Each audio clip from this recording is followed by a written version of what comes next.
All right, Mets fans, we got big news coming out of Flushing. The team is calling up prospect Jonah Tong. He's going to make his major league debut this Friday night against the Marlins. And look, this is a bold move for the organization. They're looking for a spark down the stretch to spark this rotation. There's a lot of excitement around what Tong can bring to this team and the rotation. So to break it all down, I'm joined by minor league baseball reporter Ernest Dove. He's also the host of the New York Mets Dove Report. You can catch that on YouTube. And we're going to talk about what this means for Tong and, of course, the Mets moving forward. Ernest, what's going on, man? Pleasure to meet you. How you doing?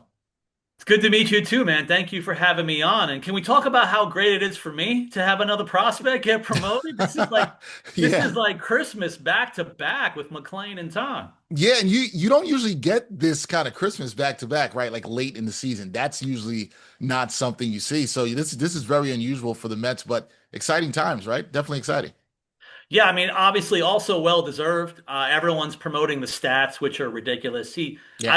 I've been saying it for weeks. In Double A, he pretty much led pitching, qualified pitchers in pretty much every category that a pitcher has in baseball in the league. So yeah, it was bound to happen at some point, at least go up. Yeah, no, I was talking the other day on my show Straight Out of Flushing. I was talking to John Heyman, and he was talking about the fact that he'd be stunned if this didn't happen soon. And a couple days later, here we are. But look, Ernest, Jonah Tong, he's been one of the most talked about arms in the Met system this year, no doubt about that. What does this promotion say about how the organization views his readiness, and why do you think that now was the moment to make this move for the Mets? I mean, the timing is obviously pretty fascinating, even with McLean just coming up. You're bringing up another rookie, fresh out of minor leagues, but even some of the stuff, even Carlos Mendoza already saying on his the pre-show, it when you're dominating at this level, and then okay, let's give him a taste of Triple A. What does he do? He doesn't allow a run for two outings, and the K rate is still high. And I know even from talking with players over the years, the baseball's different for some reason between Double A and then Triple A majors have the same baseball, a slightly different something in the grip and everything else. Maybe see how he does. He throws two scoreless, so maybe not a big deal with the baseballs themselves. And the timing of it, to me, I don't see it as desperation. I see it as what Stearns just recently said before he did this, which I'm sure he was planning. Uh, when you're dominating at this level and the needs that we have, I want the 14 best pitchers on the entire organization to be here for the end. So you know what? He's making a bold move. He can call up the other guys using the options, using other things. Why not go for it all the way right now? Because again, you call a guy like this up, you can't DFA him, obviously, so there'll be some roster moves to play. But this is really a version of going for it, like a deadline move, but a Hmm. version of going for it right at the end here because you can call up a nice, respected veteran guy to eat innings or go to literally the top prospect. Let's see what you got in the limelight in a playoff run. Sounds scary, but to me, it seems like a version of going all in. Yeah, and listen, I like it. I've been calling for it. I've been calling for the Mets to bring up these young arms. David Stearns answers the call. Not that he was listening to me, but he answers the call here, and he does this. And I agree with you, Ernest, that this is going for it here for sure. But now Friday night against the Marlins, Jonah Tong is going to get his first taste of the big leagues. So, from your perspective, what kind of pressure does a young pitcher face making his debut in the middle of a playoff push, right? The Mets are trying to hold off the Reds. They're still trying to fight for the division. And how do you expect Tong, you're a guy who knows him a little bit, how do you expect him to handle it? I mean, yeah, me and my bias, I would like to think he's going to have an okay transition, even at the highest level, based on some of the stuff in his pedigree. Even talking with the coaches, even from earlier, even last year, describe Jonah Tong to me. And the coach said, insane work ethic. And when I Mm, interviewed him recently on the show, he talked about like a lot of that is really my upbringing and my family. So I think he's got the background, he has the strength from his family, and with all that talent, I don't think he's going to let the moment get to him. He does have a confidence, but not overdoing it. I think he's kind of a well-rounded kid, young man, and I think he's going to be able to use the tools and focus on what he needs to focus on with that work ethic, with all the pitches now. he understands completely about the pitch command. That's the stuff that's always been important to him and the organization, and he's been showing it really well. He'll have a game maybe with a couple of walks in an inning, and then he'll go the rest of the game without any walks. Like he's working on it step by step every week. I don't think he's going to be feeling overwhelmed. Hmm. But obviously, with the whole delivery and everything else, I want to see how all the things go with that pitch command. But I think he's going to be good. I think he could do like a McLean. I think he could come out on all cylinders. Yeah, well, listen, if that happens, Mets fans are going to be excited if he's ready for the moment because McLean has looked like he is ready for the moment. So if Tom can come out that way and not feel the pressure because, like you said, of his mentality, he believes in his upbringing and the way his work ethic, this should bode well for the Mets and their fans. But now, for the fans, Ernest, who don't maybe know that much about Tong yet. What can we expect from his repertoire? And what makes his stuff so intriguing that people have been talking about for the last couple of months, past couple of years with him? And how do you think that his stuff is going to translate to the major league level? Well, he's definitely a analytics metrics darling because of some of the spin rates and what he gets on pretty much any pitch. As far as the fastball, I know last year he was a kid out of the draft. He was throwing up to 97. Then all of a sudden last year, when he ate the most innings of his pro career, the velocity dipped. What you have in 2025, you have a kid who's throwing 95 to 97 now on the regular for the fastball. He has the look. It's been talked about a lot, worth mentioning again on your show as well. He has the delivery that's very similar to Tim Lynchcomb. So it's a name that comes up. You see the big, really huge windup that he's got Mm. that's with the huge leg kick that's very similar to Tim Lynchcomb. And he also admittedly talks about that as well, even in the interview.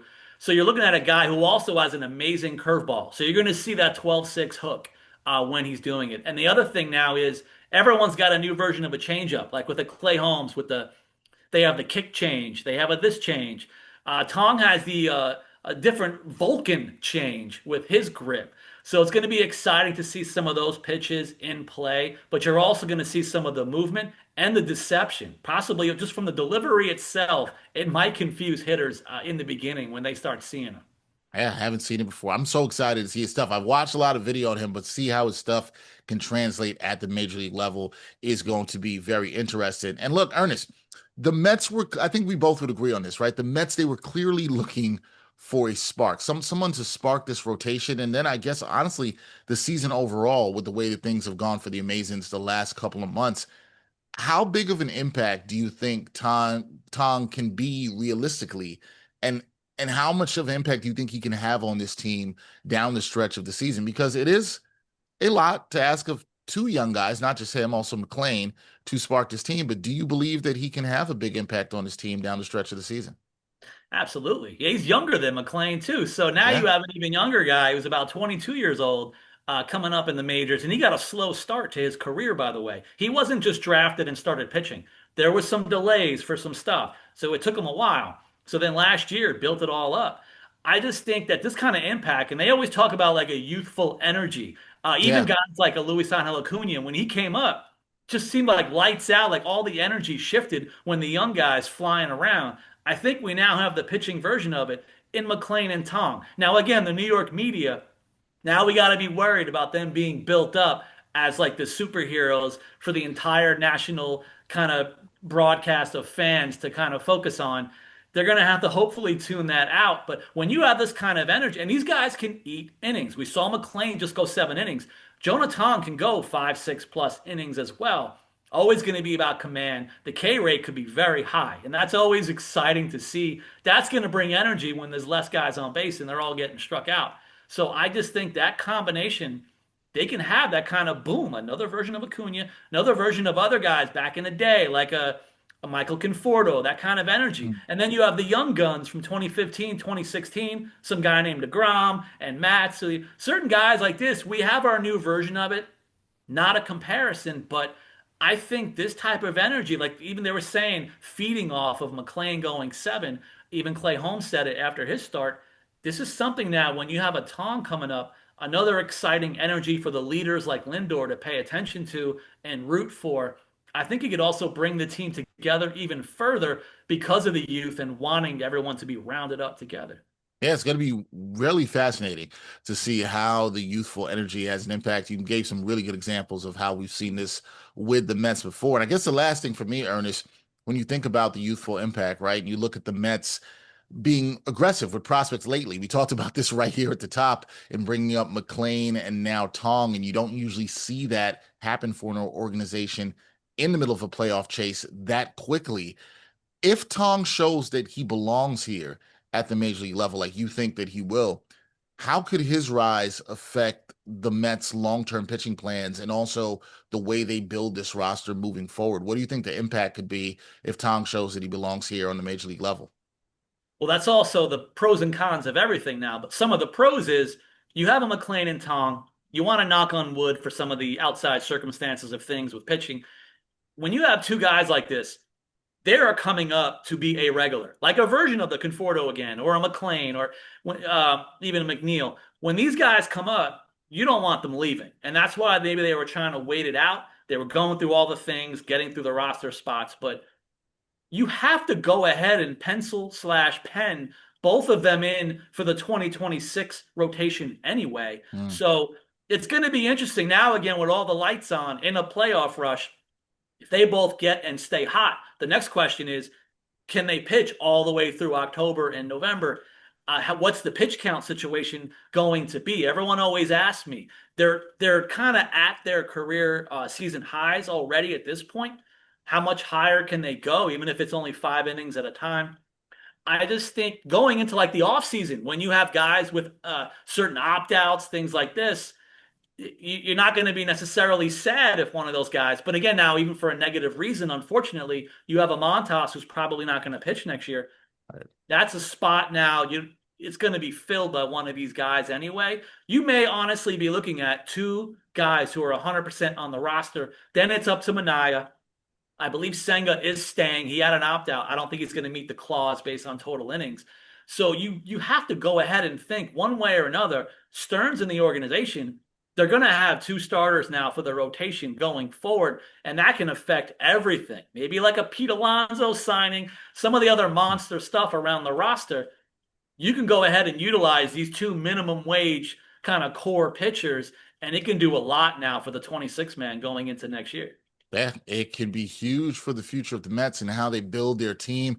It'll be very interesting to see how all this plays out. But Jonah Tong, he is now up with the big club. He will make his debut on Friday night against the Marlins. Mets fans are going to be very excited to see how that all plays out. That is Ernest Dove, the great minor league baseball reporter. Please check him out on the New York Mets Dove Report on YouTube. Fantastic show covering the Mets and all their minor league players. Ernest, I'm glad we finally got to connect. This was good, man. Thank you. Thank you, man. Don't forget, everyone got to hug some prospects. They always need to be hugged. Yeah, prospects need to be hugged. Don't hug them too tight. Gotta let them go at some point. Prospects do need to be hugged. Thank you, Ernest. Appreciate you, man. Thank you.